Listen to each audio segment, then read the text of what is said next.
Today we're with somebody they consider one of the most prolific Anglophone writers of our time. He's written so many books. In fact, some consider him a rebel because of the expression he uses. They consider him sometimes very aggressive in his prose, in his metaphors, in his allegories. We're talking here of Dr. Bate Besong. For those who are familiar with this name, they call him BB. Today on Hello, we have the privilege of receiving this prolific writer, and we'll have occasion to chat with him, ask him about his writings, ask him about even himself, for those who don't know him.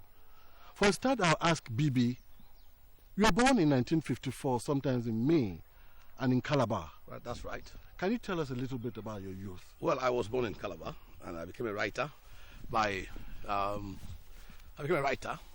That's why every day I leave my house. I know I could lose my freedom at any time. So every book I write, every poem I write, I know that's the end. It could be the last poem, it could be the last book. So I got to school in Ikoransa, later on to Ikoransa School. I went to St. Bede's College, Anbglophone Cameroon, then back to Hope Wadley Institute, Calabar, BA, English and Literary Studies, University of Calabar, MA, English, University of Ibadan, and then PhD, University of Calabar. So presently I'm teaching drama, critical theory, and African literature, University of Boya.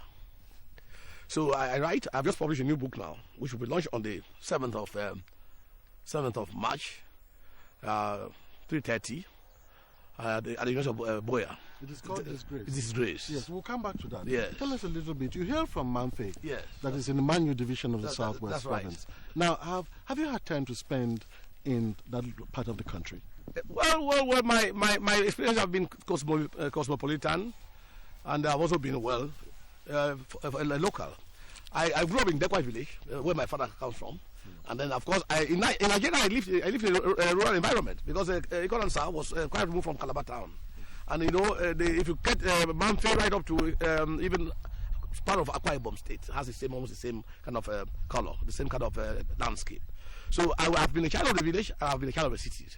You see, and again, I've been a teacher over the years, so close to two decades now over. So I am familiar with the indigenous and the foreign. Yes. You see, so and you know that's why you see all those things injected into my work. Even things from the village, things like even the Mayangpe is kind of one of the books I've just done now. Mayangpe has to do with the Ekpe cult, which is among the people of Upper Cross River State in Manfe. But so, Besong has spent a lot of time in Nigeria and Cameroon. Yes, that's right.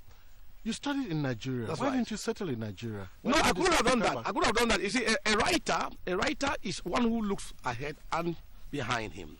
You see, there's no way you can say in Kenya and write Cameroon literature. There's no way I have said in France, write Cameroon literature. You see, I want to be relevant, because the question is relevance. Am I going to be relevant?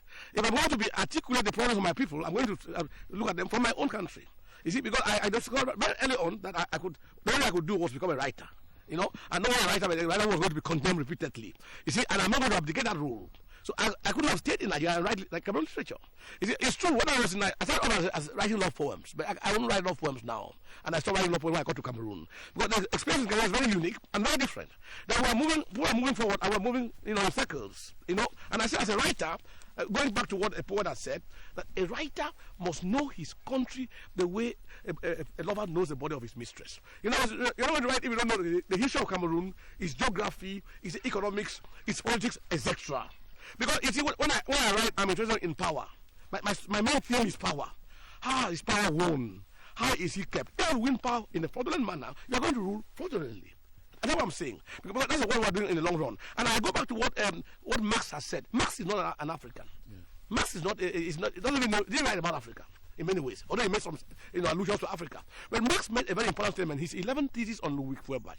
He says this: that the philosophy of success in interpreting the world, the point is to change it. You see, and you cannot be in the world by explaining things over and over. You see, it's how you don't say, as I said, growing up in Ibadan University, I grew up with a little poster on my wall. It says, when Senghor spoke, we said how well he spoke. But when NATO spoke, we said, let us march. You see, you can't change your society to a better place if you are explaining things. You see, it is how you can change and bring about a better for humanity. And I said earlier on, my tribe is humanity. It's a human race. That's what I'm saying. And that human race must be built from a Cameroonian structure. You see, a Cameroonian foundation. So although African literature as it is, has to do with what? The question of consciousness. That's the meaning of African literature. Everything is African literature. You can't write Yoruba literature in Africa. And that's what I think you have to do. You have to make it very clear that there's what you call the alternative writing in Africa now. And that has to do with the African experience in literature. Yeah. You see, what I'm presenting is the early response, not the African response. So why are you so aggressive in your writing? You see, why are you so rebellious sometimes? No, you see, the point is not even to do with rebellion. The point has to do with whether I'm reflecting the consciousness of the majority. That's the point. Is the majority in Africa so rebellious? The majority in Africa needs a voice. You see, the elites have warped values. You see, where we are now, people are playing golf. How many people are here? You see, that's not the it's a bourgeois, the Western bourgeois method of apprehending reality. I'm interested in looking at reality from the bottom, not from the top. It's because when you look at reality from the top, you are going to see a false picture.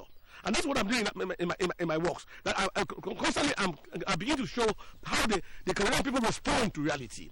So here we are. I teach in the university. I have students who are in the university. When I went to the university, and I'm doing my own time, we were well fed. Not that there was much. But people could share.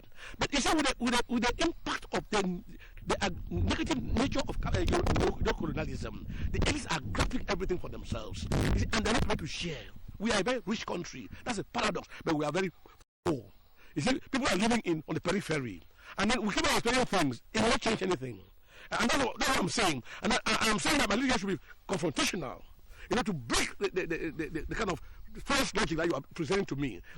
That's why you wrote Beast of No Nation. That was your first. Yes. And that is what brought so much controversy around Bate Besong. That's only controversy. Let me give you an example. That book got some people promoted to certain positions in power. Who are even some of the work. That is a paradox. Yes, but they're not one. You see, I believe in the future, and the future is the only. I believe in the future. That's why I say explaining things, because we are uncertain of the future. And when you are ruling, and you don't know what will happen tomorrow, and you begin to change polls, you will not work. Beast of No Nation was the first play in the history of Cameroon, where there were over 2,000 people in the hall, and that play changed a lot of people looking at literature. Not only from a traditional explanatory method, but from a very go down to roots, like what Ngugi says that all writers are writers in politics. The only question is what and whose politics. My politics is the politics of the Cameroonian people. I'm articulating images, a metaphor, their fears. But I'm telling you that there's hope in the future. That nobody, no matter how long you're there, you're not going to stop reality. And therefore, I'm now looking at history from the point of view of the elites, because that picture is distorted. I'm looking at a history from the point of view of the masses who own the country. And I'm saying that it's not the ministers, it's not the prime minister, it's not the president of the republic, or anybody who can break Cameroon history. The people who are breaking Cameroon history are those who are from the villages in Momeka, the people from whom who are turning the ground, who are the people who own Cameroon. Yes, Bate Besong. Yes. Some hold that your allegories are a clear sign of fear, of cowardice, if you like. No, that's not true. When you came, you asked me about my family. I said, don't know my family. Because no writer has suffered persecution because of his writing that Bate Besong. I don't think even can Saro Wiwa. All that has been done to me is what happened to Saro Wiwa. I've had everything. I've had confinement. I've got humiliation. I've gone through exclusion, and my family has suffered. But you see, I'm playing a role that, in fact, at a certain point, I feel it's not my own role. That whether I like it or not, I was going to be the kind of writer I'm doing. And my family has suffered because of my writing.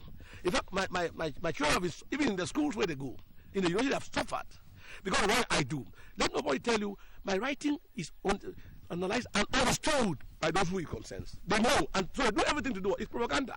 You see, all literature is propaganda, but not all propaganda is literature. Right. And the enemy knows what I'm doing.